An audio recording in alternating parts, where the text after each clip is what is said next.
Good evening, morning, or noon, fellow seekers of the anomalous. My name is Claycross, and I shall be your reader today. Today we shall explore an extra nightly cow. Link to this entry is in the description if you wish to read along. SCP-2280. Object Class Euclid. Special Containment Procedures. SCP-2280 is kept in a dedicated paddock measuring 1 kilometer squared in area at Biological Research Area 12, surrounded by a 10-meter buffer zone. This paddock is fenced in by 4-meter-tall reinforced concrete walls with infrared cameras mounted every 10 meters along the periphery area. Automatic watering and supplemental feeding troughs are provided for the use of SCP-2280. All other care needs, including veterinary care, are to be handled via telepresence robots.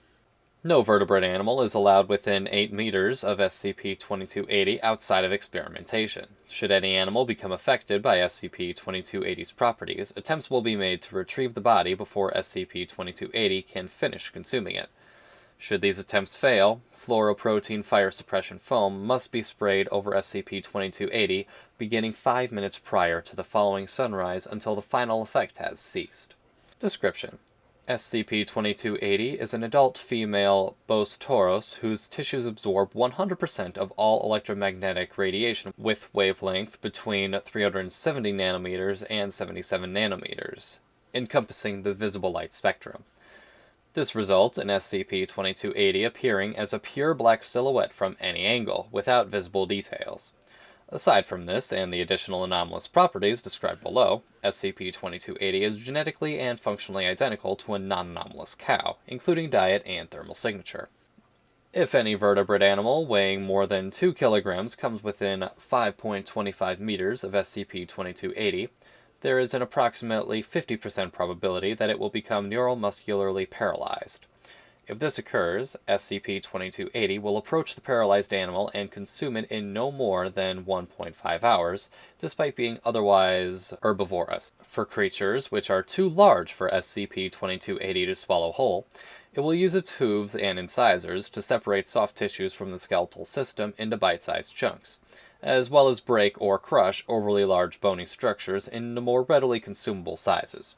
The following sunrise, SCP-2280 will go into labor and give birth to an instance of SCP-2281, an animal of identical morphology to the consumed animal, with the exception that it emits light at 100,000 lux, equally along the entire wavelength spectrum of 370 to 770 nanometers.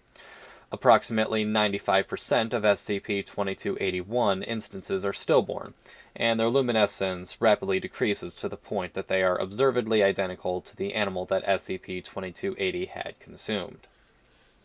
SCP-2280 will ignore these instances, which can be retrieved for later analysis. The remaining 5% of SCP-2281 will immediately rise after being born and move to suckle from SCP-2280, regardless of the species of their originating animal.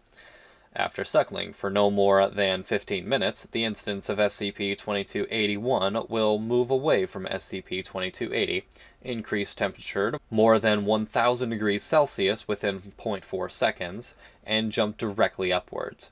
It will then accelerate upwards at approximately 37 meters a second before abruptly vanishing 1.7 kilometers from the ground. Instances of SCP-2281 resulting from D-Class personnel have not responded to communication attempts, but have been heard mumbling in an unknown language. Linguistic analysis has not succeeded in translating their speech, but have noted similarities to languages in the Afroasiatic family, particularly Coptic Egyptian.